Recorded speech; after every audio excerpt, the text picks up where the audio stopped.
amazina yanjye ni wa mumama ugarutse w'umusivire, amazina ni Mushimiyimana Sarafina, bakunze kwita mama Nadia. Haleluya. Nagarutse kubaha ubuhamya bw'aho Yesu yankuye, Yesu yankijije urushwima. Byari bidashoboka ku Mana, nasanze bishoboka. Mu gicuku cya nijoro Yesu arakora, mu gitondo Yesu arakora. Nabwiye ko nejejwe n'Imana mu mutima. Abankurikiranye, haleluya. Amen. Igice cya mbere uko gitangira, nabayeho ndi umwana mutoya cyane, ariko nkunda Imana, senga, ariko Imana ikazajya ivuga ko izangirira neza, kuko Imana nayibonye mu bikomeye, nayibonye inama yakozwe rwihishwa, nta kure habaho Imana itakura umuntu, nta naho itamugeza. Ibikomere byose byagiye bingeraho, ariko igikomere cy'urushwima cyo cyari ikintu gikomeye. Yesu naramubonye, akambabwira uko namubonye. Haleluya. Ari kuwa mbere ndabyibuka, ku masaha ya 12:00 z'umugoroba, muka data aza mu kagoroba keza, aza kuganiriza mama, nk'abagore basangiye umugabo, ariko njye nabonaga nta kibazo, ariko nankunda, akunda kumpamagara cyane, akunda guhamagara Sara. Haleluya. Ntabwo umunsi wari kwira atampamagaye, ariko na Satani nayo akorera mu bantu. Njye mbere nari nzi ko Satani ari inyamaswa, cyangwa se nkumva ko Satani ari igikoko kinini, nkumva ko Satani yaba ari imbwa cyangwa ingagi, ariko nasanze Satani ikorera mu bantu. Umukecuru yangambiriyeho imigambi mibi, ariko ndagira ngo mbabwire ngo naho umwanzi Satani yategura, agategura ibitero, agateguramo n'abadayimoni be, Imana itagutanze ntacyo byagutwara. Abankurikiranye, haleluya. Amen. Imana igira neza. Umukecuru araganiriye, agiye kugenda, ati ndashaka uyu mwana, ariko ku ntego ye yari afite icyo agambiriye, cyangwa se afite icyo ashaka kugeraho. Naho uyu mukecuru yakoranaga n'abadayimoni, yakoranaga n'abantu b'ikuzimu, ariko njye ntazi icyo agambiriyeho. Ariko hari n'urukundo umuntu agukunda, hari urukundo rwakugeza ku Mana, hari n'urukundo rwo kukuroha ikuzimu. Urwo rukundo yankundaga ntirwari urukundo rwo kungeza ku Mana, ahubwo ko kugira ngo azankoremo igitambo cy'abadayimoni. Murankurikiranye? Haleluya. Amen. Ariko nk'uko mbabwiye ngo nakundaga Imana, byari ukubivangavanga. Njye ntabwo nari nzi Imana icyo ari cyo. Hari ukuntu umwana ajya gusenga, Imana nzakugirira neza, yego ugasimbuka, Imana izangirira neza, ariko kumva ko uko biri kose Imana izangirira neza, nkaba umuntu mukuru, nkaba umwarimu, nkaba umuganga, mbese nyine nkumva ko nzagira icyo nakwigezaho. Ariko uko biri kose nkumva ko Imana yavuze, muvuge ngo amen. Amen. Imana iravuga, Imana irakora. Njye Imana yavuganye nanjye ndi umwana, ivugana nanjye ndi umuntu mukuru, kugeza na n'ubu iracyavuga. Hari abantu bajya bashidikanya, Imana ntivuga. Imana irakora. Imana ndavuga, Imana yaremye ijuru n'isi, cyakora hari n'Imana zo hasi, ariko njye nakoranye n'Imana yo hejuru. Haleluya. Amen. Ko nayibonye muri uwo mugoroba mwiza cyane, umukecuru babigiyemo inama barayipanze, ati ndashaka uyu mwana, bana banjye bagiye mu kigo cy'amashuri, uyu mwana niwe nkeneye, uyu mutoya. Naho yagiye kwa Satani, ati uzarebe umuntu ukunda. Ntiyagiye ngo atange umwana we, ntiyagiye wenda ngo se nawe basi ngo yitange, cyangwa se arebe n'inka cyangwa ihene, dore ko yari n'umutunzi. Aravuga ati uriya mwana mutoya Sara niyo ngomba kuzatamba ikuzimu. Ariko mbabwira ukuntu Yesu yankuyeyo. Haleluya. Amen. Sagira neza. Ntabwo yagiye antwaye uwo munsi. Ku munsi wa kabiri aragaruka nanone, ati ko umwana mutamwohereje, nabwiye ko ndara mu nzu njyenyine, ariko kandi ubwo ndarana n'imbeho, kuba mu nzu nta mwana uri kumwe nawe ntaki. Mama nawe yagiraga imbabazi cyane, ariko nanjye ndi umwana wakuranye imbabazi. Kumva ko icyo mama yavuga ntacyo narenzaho, sinari nzi guhakana oya, ariko ibintu byose numvaga ko ari yego. Nahoraga mu muteto w'ababyeyi. Haleluya. Umukecuru twarabanye iryo joro naragiye ndarayo nta kibazo, arangaburiye ndarya. Urumva ko yari yavuze tuzajya ugera mu rugo saa 12 z'umugoroba, kuba wahageze ugafatanya koza ibikombe, ugafatanya gucyura amatungo. Mu cyaro murahazi neza, haba imirimo itandukanye. Aleluya. Saa 12 nari nahageze, hatarengaho n'umunota, dufatanya ya mirimo, koza ibyombo. Nuko numva ko ni mu rugo, ko burya umuntu nimba avuze ngo uyu muntu azambera umwana, iyo uhageze koko nawe ukumva ko ari umubyeyi uramukunda. Ariko njye umukecuru nkamukunda, naho we afite ibindi bintu agambiriye. Byaba mu gicuku cya nijoro, umukecuru akarara aririmba, ariko njye sinumva indirimbo aririmba izo arizo. Kuba ni indirimbo z'amaganya, zihamagara abadayimoni, ibintu utamenye ibyo ari byo. Aleluya. Hari abantu bakorana na Satani bwite, bakavuga ati njye nzakorana na Satani. Yari umukecuru udakishijwe, kandi ku munsi wa gatandatu, ndavuga isabato, yari n'umudiyakoni. Akabyuka kare rwose, akagenda agategura ameza, akabyuka karavuga Imana, kwakira abashyitsi ni uwa mbere. Ariko ku kagezo ko kutanyugwa no kumva ko abantu yabashyira ikuzimu yari agafite. Aleluya. Ariko kugeza ubu ntabwo arapfa, aracyariho. Ariko ngewe nsenga mvuga ngo uyu mukecuru Imana izamuha agakiza, kuko ndacyariho. Ibyo yagambiriye ntabwo yabigezeho. Ku munsi wa gatatu umukecuru atangiye kumbwira ati ariko wubaha Imana? Ndavuga ati yego. Ati se iyo mu kirokore? Ariko kumva najyaga mu barokore ntazi ibyo ndimo, kumva ngo Imana iravuga, njye nabona abantu babasimbuka bajya mu mwuka, bavuga mu ndimi, nanjye nkumva nasimbukana nabo. Ariko iyo Imana yavuze ngo uzaba umukozi wayo, ubu umukozi wayo iteka ryose. Uwo mugendana murasa. Njye nakuze nkunda abantu b'Imana, ariko numva bitamfataho. Aleluya. Ariko ubu nanjye ndi umukozi w'Imana noneho, kuko abo twagendanye nanjye naragiye nsa nabo, muvuge ngo byaremeye. Aleluya. Kuri wa munsi wa gatatu umukecuru arongera arambaza ngo ariko wubaha Imana? Uko nageragaho yambazaga ngo wubaha Imana, kamubwira ngo yego. Ariko nanjye noneho baye mu gicuku nka saa 3 z'ijoro, ko twaryamaga dukererewe mu masaa 4. Ariko hari ahantu yanyuraga gutya nk'inyuma y'inzu mu gikari ukuntu, aho papa yari ashyinguye. Umukecuru akahatinda cyane, njye nkibaza ibintu aba ahakora ibyo ari byo, kamba. Noneho nza kumukurikira, reka ndebe uyu mukecuru ikintu aba arimo akora mu gikari, se niba kimwe akabyara ko nta matungo aba ariyo. Umukecuru n'ibiki aba arimo. Twagera nsanga umukecuru arapfukamye, ari kurira, marira yamurenze. Ati rwose abakuru ni mubyumve, ati kuki uyu mwana mutamwakira? Ati uyu mwana ni uwanyu, ati kandi mwantumye umuntu mukunda. Aleluya. Ariko njye namufataga nka mama, nabaga ngezeho nkavuga ati mama wiriwe ute? Ariko buriya uko biri kose, ikirura naho wacyambika inkweto nziza, ukacyambika congo, ukacyambika karuvati, ukagerekaho n'umwenda mwiza cyane wiguriye mu isoko, ukarenzaho na sharupe, kirakomeza kikitwa ikirura. Kuri iyi si hari abantu batanyugwa, hari abantu bose bari mu shusho y'abadayimoni. Yari umukecuru mubi, ariko musabira agakiza ku Mana, gucyampa akazabona Imana mu maso, apana imana zo hasi. Aleluya.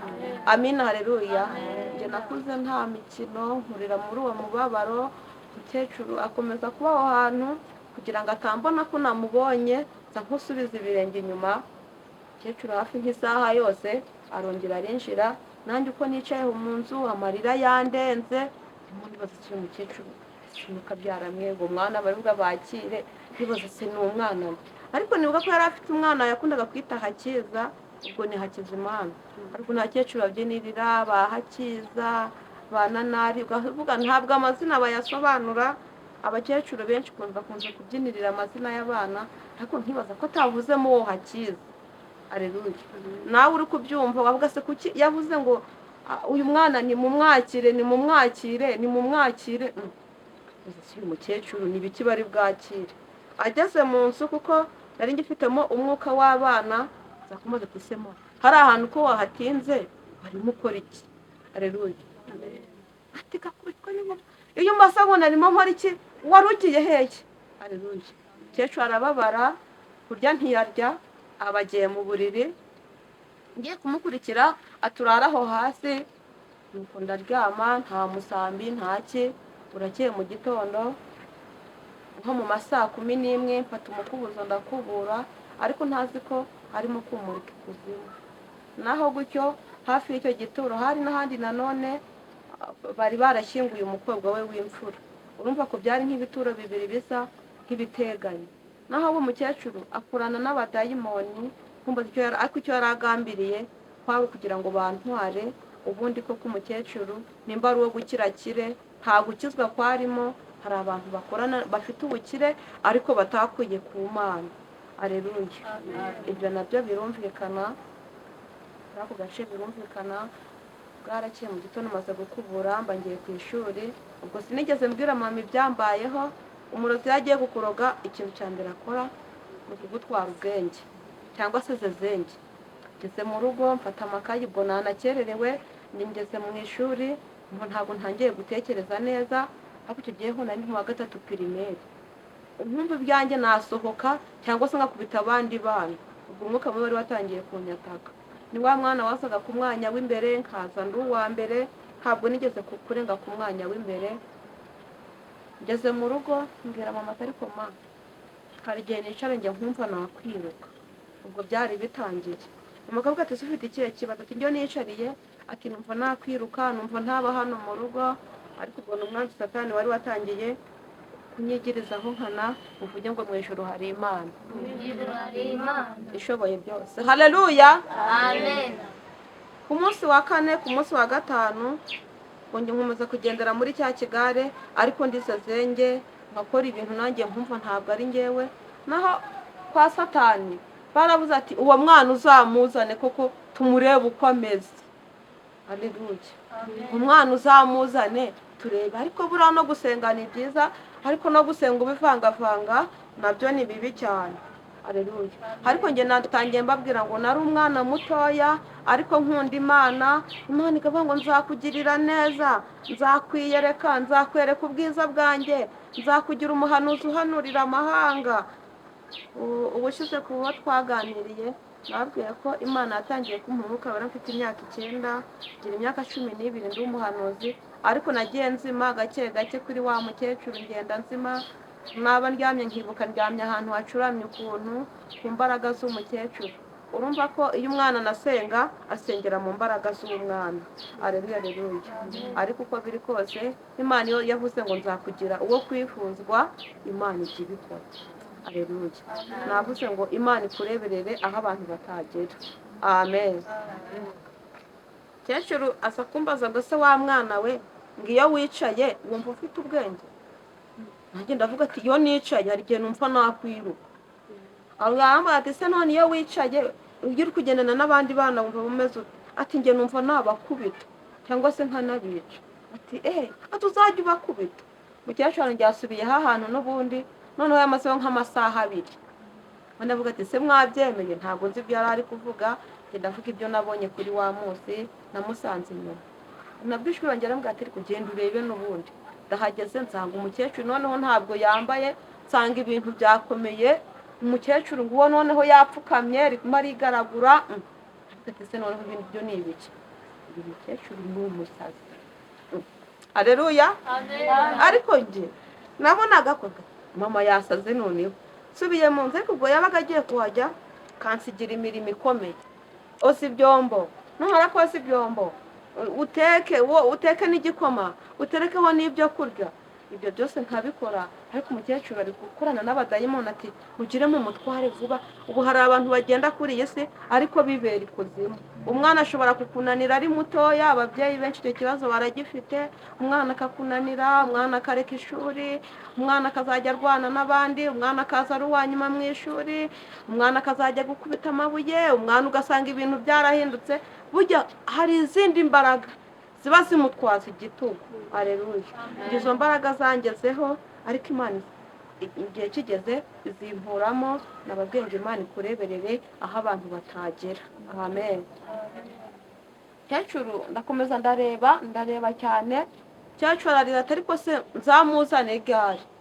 Bati nibamara gufunga uzamuzane. Bana b'abadayimoni bazi ko abana banyu biga, bazi umwana wawe amazina yawe, bazi n'imyaka afite. Noneho baza kubaza mukecuru bati se uwo mwana afite imyaka ingahe? Atagiye kuzuza imyaka 13. Ati uwo turamukeneye, tuzamuha imirimo kandi koko azayikora, ibyo tuzamutegeka byose azabikora. Haleluya. Kuri ya myaka 13 ntabwo yari yakuzura neza, numva hari hakiburaho igihe kugira ngo ya myaka yuzure. Nongera nsubira mu nzu guteka igikoma birananira, ugomba ntangiye gusinzira. Noneho fatwa n'ibitotsi, ndyama ku ntebe, mba nikubise imbere y'umuriro. Haleluya. Kwikubita imbere y'umuriro cyakora ntabwo nahiye, hari habura gake ariko ntabwo nahiye. Ndyamye aho ngaho, umukecuru agiye kugaruka, maze kuhagera avuga se ko umuriro wazimye uri mu biki? Ariko ntabwo nari ndimo numva. Arongera arankangura nanone ati niko kuryamye imbere y'umuriro w'abaki? Ariko njye nkagira sigura nimba bazamfitiye kugira byari bimaze kumbera urujijo cyangwa se homa waka. Haleluya. Ariko nta bwenge nari mfite bwo kuba nabwira mama ati reka umukecuru mureke, cyangwa se ngira ubwenge bwo kuvuga ngo uyu mukecuru mbe namuvaho njye gusenga. Buri muntu ajya gusenga ariko umwuka wera muriho, ariko umwuka wera yakuvuyeho ni ukuri ukora ibyo ushatse, wakwicara no muri toilette ukabona ni mu nzu nziza. Uko mureba uyu mubyeyi yahuye n'ikigeragezo bita ikosora, sinzi nawe ujya kosora nimba ryarakugezeho, ushaka kumasa igihe kirekire warasengerejwe n'uburwayi, ushobora kuba urwaye indwara utazi, uricara umutwe ukakurya, uricara umugongo ukakurya, uricara mu nda hakakurya. Burya hari imbaraga zigukoreramo wowe utazi, ariko iyo Imana ivuze ngo baho ubaho. Haleluya. Imana irarogora mu gihe gikwiriye. Umukecuru arongera arambaza ngo 2 3 uko uryamye? Ndamusubiza ngo igituma ndyama cyangwa se ikibintera. Haleluya. Ikintu kinteye kuryama ni uko mfite agahinda. Ndavuga ati ngiye mbabazwa nuko unanirwa kugira ngo ube wanganirira kandi wambwiye ko nzagenza hakirika. None iyo ngeze hano ko kugira ngo unganirire, wowe uragenda ugapfukama hariya. Ariko ngenda umwana wakuze, nzi ko musaza wanjye ari papa. Ntabwo nari nzi ko papa ari hashyingwe aho hantu yapfukamaga. Ntabwo nari nzi ko hariho n'umukobwa we, hari n'abandi bantu ngo bagiye babashyingura. Numbaze nimba yaratuye mu bituro simbizi, ahubwo yari yerekeranye n'ahantu bagiye bashyingura mu marimbi. Ukumva ko hari ikintu bita imishugujugu, byaba nijoro ibyo bintu muzajya mubyumva. Ukumva ikintu kirakubise kuko si n'igiki giteye, muzajya mubyumva. Cyangwa se ukabura kugera ku kintu kirakubise nk'umuyaga, izo ni imbaraga z'abadayimoni. Haleluya. Hashobora no kuba uri kugenda ukagira ngo hari umuntu ugukurikiye, burya hari izindi mbaraga ziba ziri inyuma yawe. Rero iyo ari umuntu ukunda gusenga agenda acyaha avuga mu izina rya Yesu, iyo udasenga ukozamo ukiruka. Haleluya. Amen. Umuntu tubaha Imana iyo wumva byo bintu bikugezeho uriruka. Hari igihe uvuga ati se ni abantu bagiye kunyica, ariko ni n'abadayimoni. Ariko utanabaye maso, aba badayimoni bakwica, uvuge ngo Imana ishoboye byose. Imana iri hejuru y'izo mbaraga zigutwaza igitugu. Izo mbaraga zikomeza kuntwaza igitugu. Noneho umukecuru arongera arambaza ati se wa mwana wambonye se? Haleluya. Ati se wabonye ibyo nari ndimo? Avuga ati nakubonye. Arongera arambaza ati reka nkubaze. Amina. None se nari ndi mu biki? Avuga ati nabonye uryamye. Ati none se ibindi wabonye ni ibiki? Nabonye utambaye imyenda. Ibindi se ni ibiki wabonye? Ati nabonye urimo kurira, urukurira uvuga ngo se ntabwo sinzi ibyo wari urimo, uvuga ngo nzamuzana nibafunga ninde uzatwara? Umukecuru avuga ati reka ngukubite kugira ngo n'undi munsi nuzakureba n'umugabo uzashaka azakureba kwanjye. Haleluya. Yankubise yankuyemo ijipo akubita mu ntege. Ati ngiye kugukubita ku buryo ndagukubita. Ati turi mu masaa 4, saa 11 za mu gitondo, n'ubu utaragarura ubwenge. Tuka se ugiye kunkubitira iki? Ati cyambere wasaga kundeba wari wabuze ibyo wateka. Haleluya. Wari ukuza kundeba se wari wabuze iki? Yavuga ati rero mama nimba ukeneye kunkubita kwa ko nabonye utambaye nanone unkubita. Ariko yemwe ubwo nandi kuzira ubusa. Haleluya. Imana yo mu ijuru itagutanze ntacyo abadayimoni bagutwara. Haleluya. abadayimoni ni babi cyane. Abadayimoni bakwicira umwana, abadayimoni bakwica umugabo, abadayimoni bakwica umumama, abadayimoni bakuramo inda, abadayimoni ubyara umwana ari muzima akaba ikiragi, ubyara umwana ari muzima akaba umusazi. Ariko ndashima Imana ko itangiza umusazi, ndashima Imana ko yandinze kuba igikoresho cy'abadayimoni. Aleluya. Mbese se mukecuru urankubita mpagaze cyangwa urankubita ndyamye nk'uko wari uryamye? Ati ryama. Nuko ndaryama. Aleluya. Anyambuye ijipo. Mbega umukecuru mubi. Aleluya. Anyambuye ijipo. Ati ngiye kugukubita koko. Atangiye kunsukirira amazi kugira ngo inkoni ingereho neza. Ati nkubita n'ubundi ni njye wakwizaniye. Mu rugo ntabwo nari mbuze icyo ndya. Ntangiye kurira papa.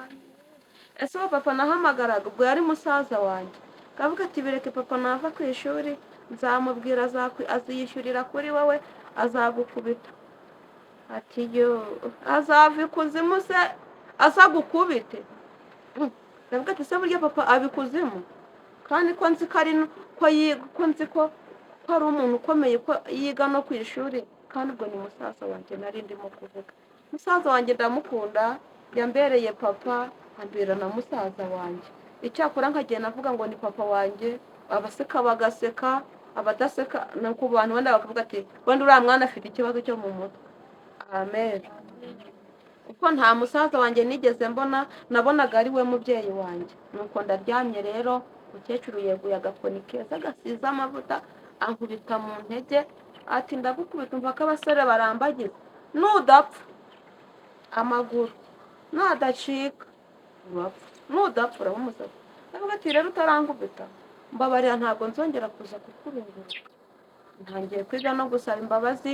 Iyo ugeze mu kigeragezo utangira kwiga gusaba iki? Imbabazi. Aleluya. Ndavuga ati mbabarira ntabwo nzabyongera, rwose uri mama kandi uzi ko ngukunda.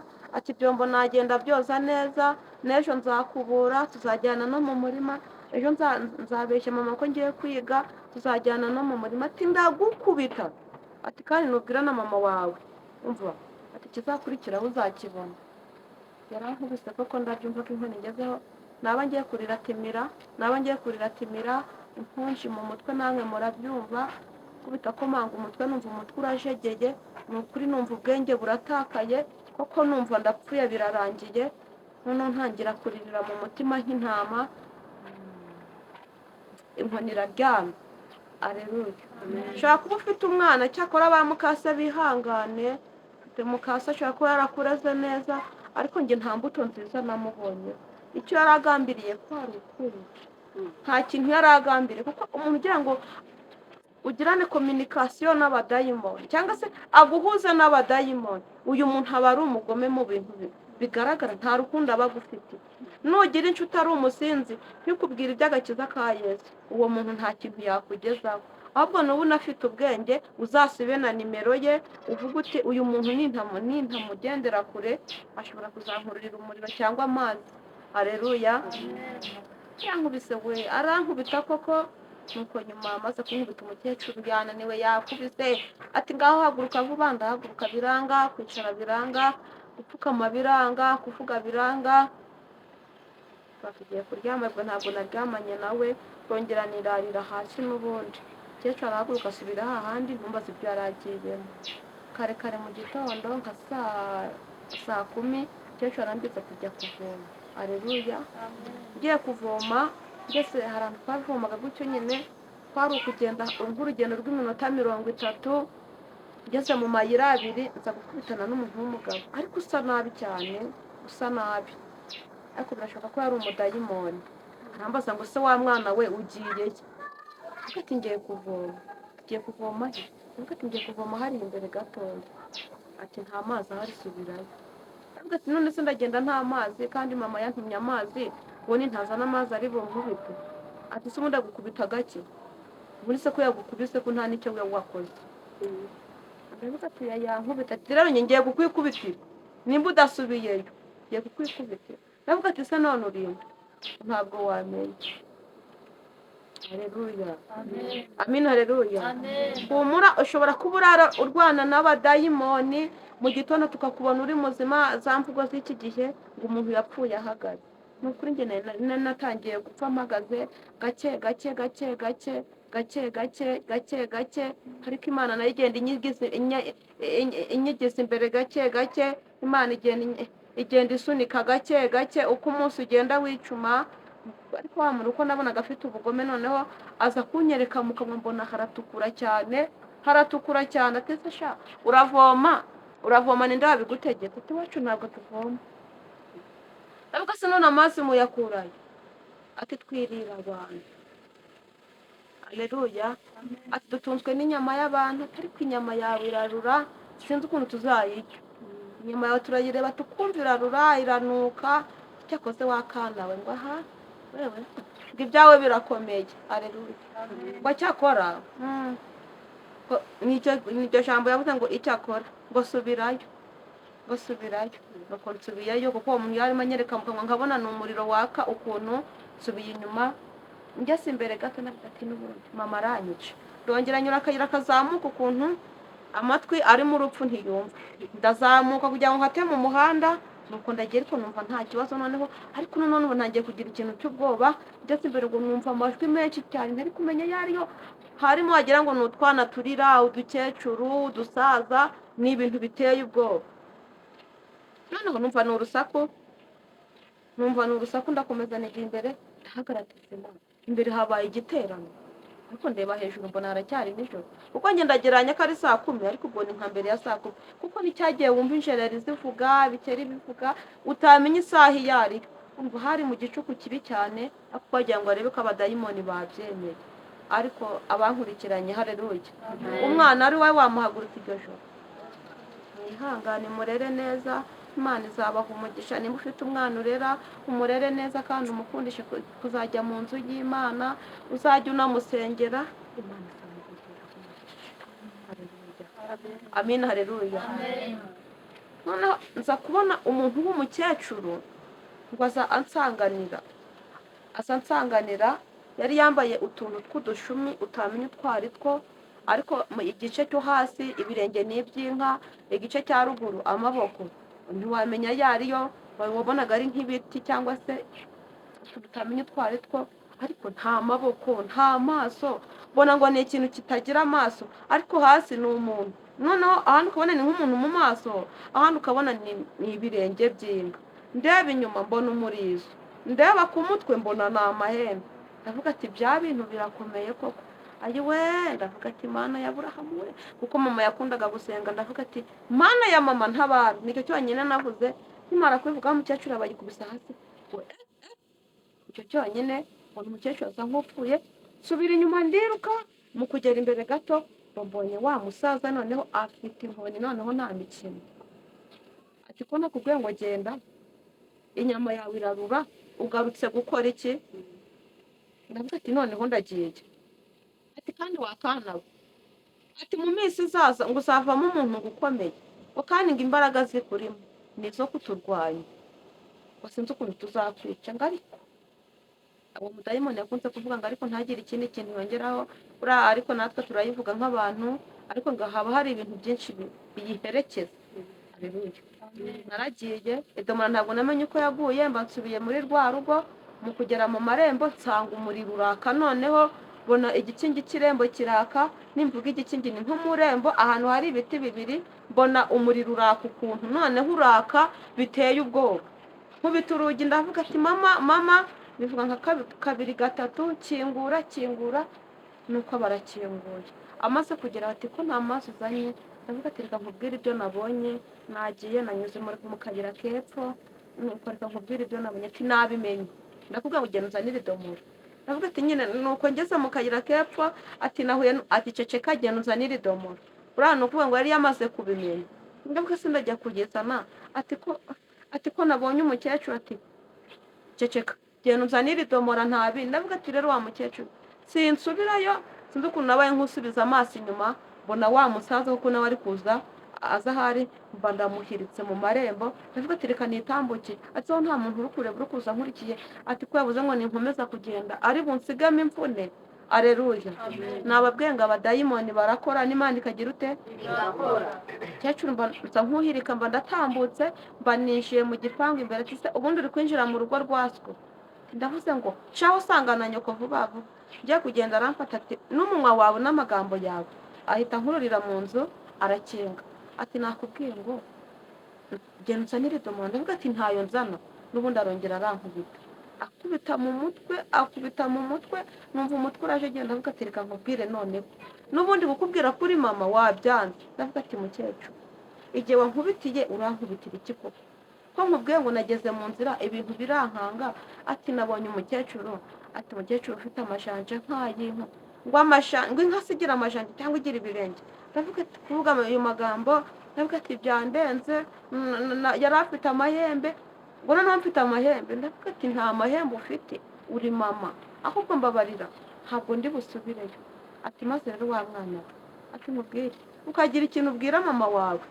ati no gupfa urapfa areruya byari ibintu bikomeye nuko nyibwo hari hamaze gucya saa 11 saa 12 bangeze mu rugo ariko ubwo namaze kubaza izenge ntabwo ngikurikira mwarimu yavuga mbanse ku busa mwarimu yavuga ndisohokera isomo atanga ryose ntabwo ndi kuryumva ubundi naba nicaye nkabona abana barimo barabyina nk'uko ibyo bakora nkumva nanjye nabikora ariko imbaraga z'abadayimoni zari zatangiye kongera twageze uko rero yandoze urushwimo ndabyibuka areruya cyacu ibyo byose arafindafinda abonye biranze asa kundoga urushwima rero ngiye kuhajyana none muri ya saa 12 nahageraga nsanga umukecuru yateguye ibishyimbo mwese murabizi bisa nkaho byari bimaze nk'umwaka byaragize imvi nk'iz'umusaza byarabaye ukuntu afata ibintu by'ibihu utamenya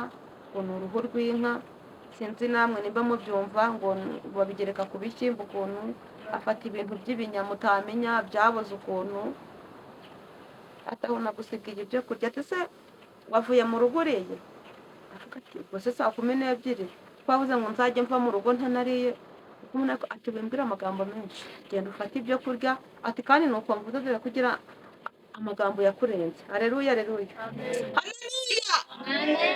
dore kugira amagambo yakurenze ati genda ufate ibyo genda ufatwe anambwiye naba ariko buryo umuroza kuroga yamaze kukwigaho igihe kirekire nuko ndagenda ati se ko winukiriza ati birya se biranuka ndagenda umva neza areruya ariko ibiryo uko biri kose byatangiye guhumura nabi nkoze mu bishyimbo ndavuga ati se ibiryo bimeze bite nawe reba ni nk'imvi z'umusaza kozemo ndatamiye byanga kugenda tamiye ko n'ijisho ribirindiho ataguruka nkwereka aho wicara azana agatebe k'akanyarwanda keza ukuntu aragatereka ngo kera ngo nakuye yarakuye mu bapfumu kariho n'imizizo utamenya kariho ibintu by'ibitambaro agatebe nkicayeho umukecuru azanye igikombe kirimo amazi njye nabonaga ari amazi ariko amazi asa nabi harimo imiserebanya harimo imisundwe n'amazi ndimo nta mazi se nshatse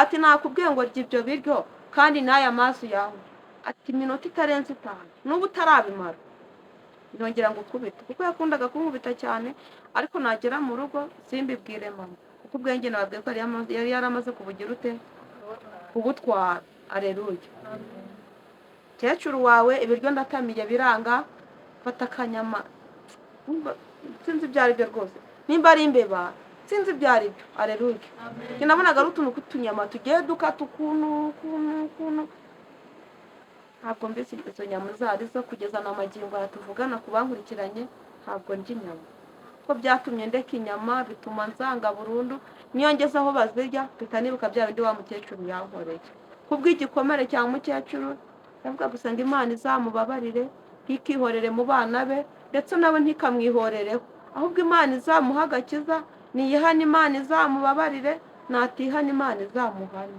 kuko iyo wayemereye Imana irababarira Imana ni umugiraneza amen cecuru wawe ibiryo ndabiriye pe twitaye ngo birasa umweru ndariye dushyimbo nitwo nahereyeho ariko nkarya ndimo mokorwa aturimo urazamura amazuru se hari ibyo nyoko yatetse nkibaza se mu rugo ko nasize bahata ibirayi harimo ibishyimbo buraba narakaranga neza nkumvaga kandi ubwenge bukaza gake ati iwanyu nyumva agasubira mu rugo ariko yamaze gukinga igipangu nta hantu ndi bunyure kandi ku irembo hariho n'imbwa ariko nkibaza nyuma ati se kuki atabuze ngo iyi mbwa reka imurinde ko yari n'umukire nuko yari afite icyo agambiriye kuri njyewe. Haleluya, amina, haleluya.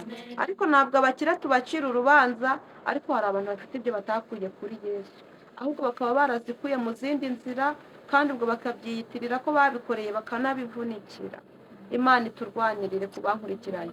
Haleluya, amina, Imana ishimwe cyane. Kunze kuvuga ubu buhamya nkabwira abantu ngo nta kure habaho Imana itagukura, nta naho itakugeza. Amina, haleluya. Urababaye, uhorana agahinda ariko ntabwo uzi aho kava, nyamara hari ikibitera. Ariko ukimara kunyumva ukurikira inzira yo gusenga, nusenga Imana izavugana nawe byinshi cyane kandi bizagira aho bikugeza, bizagira n'aho bigukura. Haleluya, amina. Ibyo narabiriye mfatagaho ka mbere ngo ni uruhu rw'inka, ndakariye numva ndikagenda, kakarya nkumva ndikagenda, atirya cyangwa upfa kumira ukatamira n'ubwoba bwinshi. Ntabwo iyo bimeze uko ntabwo urya ngo binoge, urya nk'igisambo vuba vuba. Haleluya, kurya uko mbonye, cyakora mbona ndabimaze numva birabyimbye koko na twa tunyama ndaturiye. Unabonaga ari nk'utuntu tw'utujanja, ni akaganza k'uruhinja, ni ipusi yakase. Nabonaga ari utunyama ntamenya forumire yatwo ariko tubishye kubi. Amina, ntabwo uburozi buryoha. Maze kubirya numva isereri iseseme birazamutse nkumva nakwikubita hasi. Cyakora iryo joro ho twarararanye nuko naranyorosa neza, anzanira n'ishuka ryiza ryera cyane, turaryamye yongera no kuntuma ku mugezi. Ubwo mu gitondo ndaryamye, hari kuwa gatandatu ndabyibuka, mukecuru ati turajyana mu sabato, yari umudiyakoni niko natangiye mbabwiye. Mukecuru abyutse kare, habonekamo n'igikorwa cyo kwitangira umuntu wari umukene, baramwitangiye azamuba imbere. Yari umukecuru ukunda gufasha cyane ariko inzira ya Yesu ntayazi. Ni umukecuru akunze kubaka ku nsengero zigiye zitandukanye, ku byuma ni uwa mbere, ibintu nk'ibyo agira umwete. Ariko hari abantu bagira urukundo ariko afite ibindi bintu ararikiye muri we, ukagira uti buriya uriya muntu ni umuntu w'Imana ariko akorana n'abadayimoni bo hasi. Haleluya, kuko ntibikagukange. Umurozi yakoroga kandi agahanura, umuntu yakwicira umuntu kandi agahanura, ariko Bibiliya iravuga ngo muzabamenyera ku mbuto zabo. Mu bigaragara inyuma yari umuntu mwiza, bashonje niho bazaga guhaha, abakeneye imbuto niho bazaga kuyishakira, ariko umukecuru yarambereye umukecuru. Haleluya, uwo munsi turasenga, hari icyo bita ngo ni umutwe, tuba tugiye mu mitwe ya saa tanu. Ariko njye numva nazezengeye, numva mu nda habyimbye ukuntu. Njye natashye hano hakiri kare nka saa tanu n'igice ndihanganye, bangeze mu rugo ndisezenge nta kuvuga. Mu rugo bati rero mu rugo muzi ko ifiriti abana bakunda ifiriti, nsanga batetse neza, batetse n'inyama. Ariko mu rugo bari bakunda guteka inyama, bagakunda guteka n'ifiriti n'agaceri ukuntu. Amina, hari no mu minsi mikuru icyo gihe Noheli yari izaba nk'ejo. Urumva ko Noheli yari yahumuye ku bantu bankurikiranye, benshi barayubahiriza. Hari abantu barya amavuta ku minsi mikuru, hari n'abarya inyama ku munsi mukuru, ariko twe mama yagiraga igihe akadutegurira umunsi mukuru. Haleluya, amina, haleluya. Njyewe ndaryamye nta kuvuga, ati mati ndumva mu nda hameze nabi, umuriro, ati ubwo n'utuyoka tw'abana, ati ubwo wari ibintu bitandukanye cyangwa se wanahekenye, ariko nta bwenge mfite bwo kuvuga uko byagize ute byagenze. Haleluya. Tuna mama ati ndumva mu nda habyimba, ndumva ijosi ribyimba, ndumva ahantu hose hagenda hambabaza. Kujya ku ishuri bwarakeye ku cyumweru, araza arambwira ati yewe ntugaruke. Ntugire ute? Ati ntugaruke, ati nabonye umwana undaza. Murakoze cyane. Akimara kuvuga ngo ntugaruke, uwo munsi narabiretse, yahita azana umwana w'umukozi wo kuza kumukorera. Mbayeho ishuri ndariretse, mbaho ibyumweru bibiri, umwaka uba wikubisemo imyaka ibiri, imyaka itatu. Ubwo nari ndyamye mu nzu, nta hantu najyaga, ibirenge byarabyimbye, aleluya.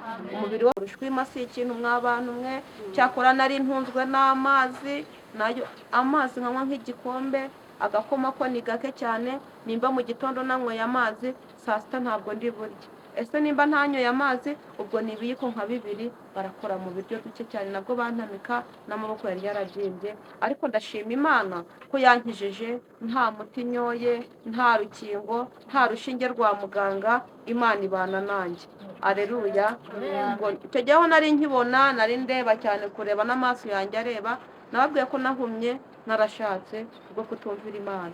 Ariko iyi Mana yari mfiteho umugambi mwiza, iravuga ngo uzahanurira amahanga, isi yose izakumva, uzahanura, uri igikoresho cyanjye. Kugeza ubu rero ndi umukozi w'Imana, cyangwa se ndi umuhanuzi uhanurira abantu b'Imana, aleluya, aleluya, amina. Ubwo nari mu nzu y'Imana turimo gusenga, hari habonetse abavugabutumwa bagiye batandukanye. Umuntu arahaguruka aravuga ati hano hari umuntu urwaye urushwima, ati reka mbabwire icyo Imana imbwiye. Ati uwo muntu ni umwana muto w'umukobwa, avuga uko asa, aragenda abankozeho, ati uhereye uyu munsi Imana iragukijije. Ati icya mbere nugera mu rugo, ati Imana irambwiye ngo baguhe amazi ahagije. Ati icya kabiri baguhe ibijumba 8, baguhe n'amateke 4. Ati ubwo byose hamwe ni 12. Amina, aleluya. Mukuru wanjye yari ahari, ariko nawe yari umuhanuzi wabyumva vuba vuba. Noneho noneho twaratashye, tukimara kugera mu rugo, wa mukozi w'Imana nawe araduherekeza. Ageze mu rugo arasenga, amaze gusenga aravuga ati uyu mwana mureba bamushyize muri nyabingi, bamushyize mu bitega, bamushyize mu mahembe, bamucuritse ubwenge. Ati ariko Imana irambwiye ngo imukuye mu badayimoni. Ati uyu mwana mureba arara ikuzimu, mu gitondo mukamubona. Ati rimwe na rimwe n'igihe baba bamutwaye ari no mu ishuri, ati n'igihe bamutwara yicaye aha. Ati uyu mwana ni byinshi cyane ngo yanze kumvira, ati ariko ngo Imana ibimukuyeho byose, aleluya. Njye ntabwo nari nzi aho umuntu w'Imana yaturutse. Amaze kuvuga cyo hari mu isaha ya saa 10 z'umugoroba, aba arigendeye. Amaze kugenda rero numva ngize inyota, aravuga ati mumpe amazi. Mukuru wanjye aravuga ati ariko rero mama twagiye gusenga. Ubwo urumva ko kwiga nari narabiretse. Abavuga baravuga ati se umwana w'imyaka 13, abandi bataratwite, kuko nari mfitemo wenda n'igikurira ukuntu. Amina, aleluya. Amabere aragenda araza, abadayimoni bajya batwigirizaho nkana, amabere araza, ikibuno kigera iriya, ariko naho ni abadayimoni bari bandimo bitwa urushwima. Nuko umubiri wose uragenda urafufumanga ukuntu. Amazi nyoye igikombe numva ntaho nshyize, aravuga ati mumpe amazi. Noneho mama aravuga ati mama asa nk'uwibagirwa, ati mumwegereza ako kabido ka 15 kuzuye amazi. Ndavuga ati Imana ishimwe. Mukuru wanjye avuga ati rero mama, umukozi w'Imana yavuze ngo twotse amateke 4, noneho duteke n'ibijumba ngo binini cyane 8. Amatisi ubwo ntari bushwanyuke, kimwe se cyo ari bukirye, kubona tumuha n'akayiko tukamuha tumwasamura, ubwo se biri bukunde, aleluya. Ariko nukorera Imana, bikorere nk'uwikinira. Nimba Imana yaravuze ngo nzagukiza usimbutse, izagukiza ari uko wasimbutse. Nupfukama ntabwo bizemera, nuryama ntabwo bizemera. Kubankurikiranye ndagira ngo mbabwire ngo iyi Mana irakora, iyi Mana ikunda umuntu wiyoroshya, Imana ikunda umuntu wayemereye. Muvuge ngo ku Mana biremera, Imana biremera. aleluya, Amen. aleluya. Amen. Ariko ubu ndacyari muri bwa buzima, ndacyari umusibire, ariko umunsi ku munsi Imana igenda ivugana nanjye ko izangirira neza, ko izanyimura. Nimvuga gusibira ni kwa kundi umugore ashaka, Imana ikavuga ngo taha nzakuremera ibigukwiriye. Ariko ibinkwiriye birahari, ntabwo Imana yambeshye. Ibyo yambwiye yarabikoze. Yampaye umwuka wera ndabibona, mu buhanuzi ndabibona, mpa gusengera abarwayi ndabibona, ndabasengera bagakira.